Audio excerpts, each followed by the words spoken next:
Hello again, you watching the Midday View on eNCA DSTV channel 403. Now, ward councillors may not be as well known as other political leaders, but it's important to know your ward councillor. It is. They are the link between the municipality, the community, and those important services that have to be delivered. But do we take the time to get to know who represents us in our wards? How many of us actually do know who our local councillors are? And who will we find on that ballot paper come the 1st of November? Well, eNCA reporters are all over the country in different parts today speaking to people on the ground. Currently, we've got Ronald Masinda in Cape Town, and he's going to be joining us now from NYANGA. Good afternoon, Ronald. You are in NYANGA. I wonder what you are finding out. I mean, as we ask this question just about 2 weeks to go, so to speak, before the elections, do you know the ward councillor? I mean, do you really want to know them? And what's happening on the ground? What's the sentiment? Well, there have been mixed reactions throughout the course of the day in the areas that we've visited here on the Cape Flats. We visited Delft, where many people say that they will be voting, and they're well aware who those councillors that they will be voting for. While in Gugulethu, where we went to earlier, some people, especially the elderly, were reluctant to actually say that they want to vote, given that they felt so disappointed over the years. But another issue I want to touch on, Bradan, is some of the councillors who've we've been told by the communities have served well here in NYANGA. There is a councillor by the name of LUVUYO ZONDANI who's been serving for 2 terms in Ward 38. LUVUYO ZONDANI also has a short story to tell, having been shot during his term in office. We are joined by him right now. LUVUYO, thank you so much for your time. I mean, let's go back to the incident at hand, first of all. Why are you on crutches? Well, thanks for the opportunity, and greetings to the viewers and everybody else. Well, 2014, on the 27th of June, I got to find myself in the situation of disguised the kind of cell phone robbery, which later came out not to be a disguised cell phone robbery, but rather a proper plan of making sure that I vacate the office. Yeah. And just in closing, you're an outgoing councillor. What will your advice be? Because from what we've heard from NYANGA residents, you are revered in your role.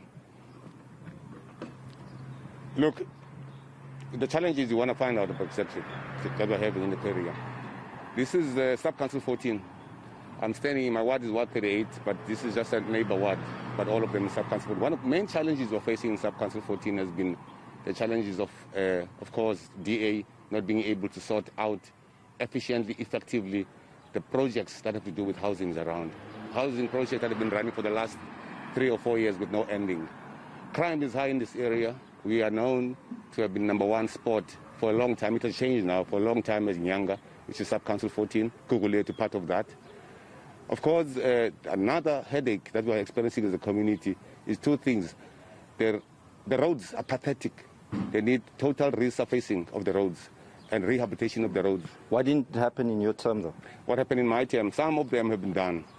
Okay, but you see, when you are in the opposition, you see exactly what is it that you want to do for the community, what they want. But the leading organization, which is DA in this country, will make sure they frustrate your ambitions and they frustrate the manifesto of your organization such that the move for the votes can still on their side. But we have been able to shoulder on as the comrades of the ANC who are councillors to make sure that we do the best to serve our community. All right. I'm going to quickly bring in one more voice just to maybe add to what Mr. Zondani said. Mr. Tulani Pike, very quickly, and without politicizing the issue at hand, what would you like seeing being done here? Because you've been very vocal about the issues here in NYANGA, especially a community that has been ravished by crime. No, what we want to see as a community, we want to see councillors that listens. We want to see an administration in the city of Cape Town that has got an interest of the people at heart, unlike the current government that is leading our people, our people are crying because they are paying too high rates, but the services are not there. As the councillor said, our roads infrastructure is deteriorated, the metropolis is not servicing our townships, the land, they are using the land use to exclude our people from economic participation.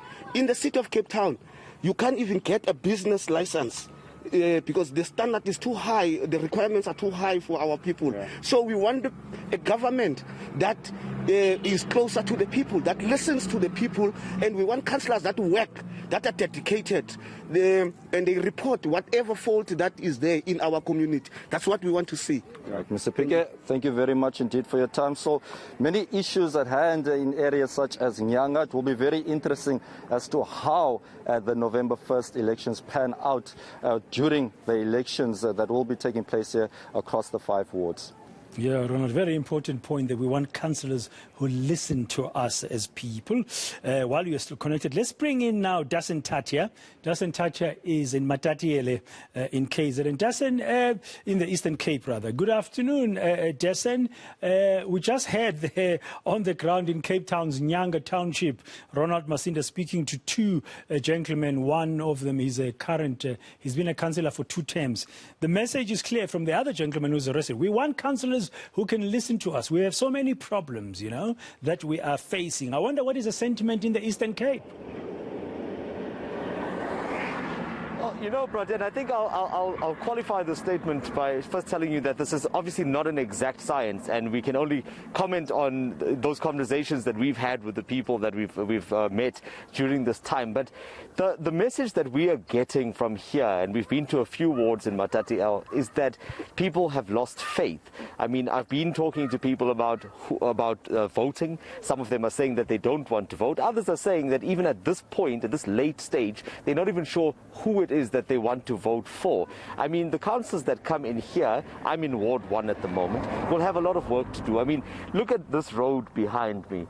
This has been something that residents have been complaining about for a while. You need an advanced driver's course, I think, to navigate this road. I think that taxi driver has probably earned his stripes, because this is only one part of it. You can't even see the rest of it. The other side of this road requires you to drive onto, well, I can't even call it a pavement, but off to the side, and only have 2 wheels on here.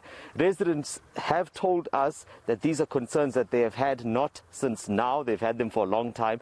And this is the kind of fight that they want councillors to take with them to the municipality. Other issue here is that of water. Although there are homes that have water coming to their premises, it's intermittent, so they can't rely on that.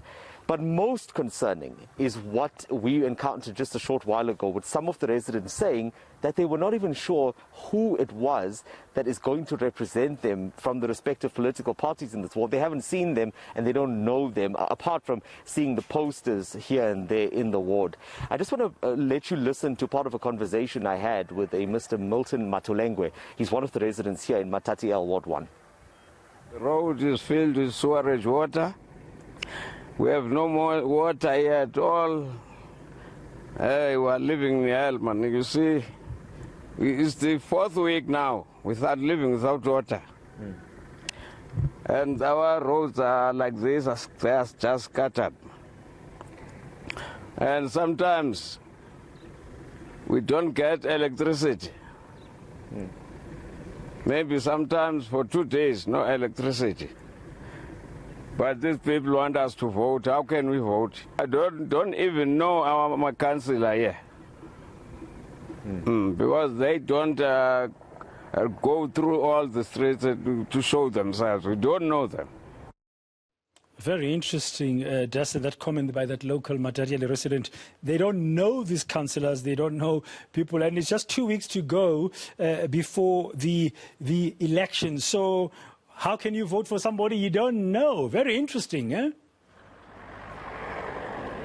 That's exactly the concern, and worst, it's not just here in Ward 1. As I said, we've been through the area. We've tried to get to as many places as we could, and we're still going to continue doing that.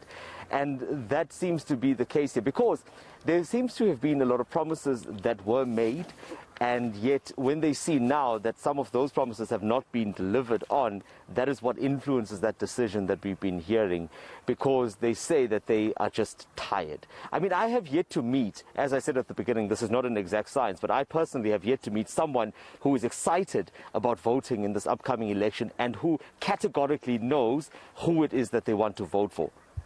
Thank you very much, Dustin Tacha there in Matatiele in the Eastern Cape. Ronald Masinda as well, thank you for your patience, and I think we'll leave it there for now. He's in NYANGA, of course, in Cape Town, just giving us a sense of what's happening on the ground. Just 12 days to go before the local government elections on the 1st of November.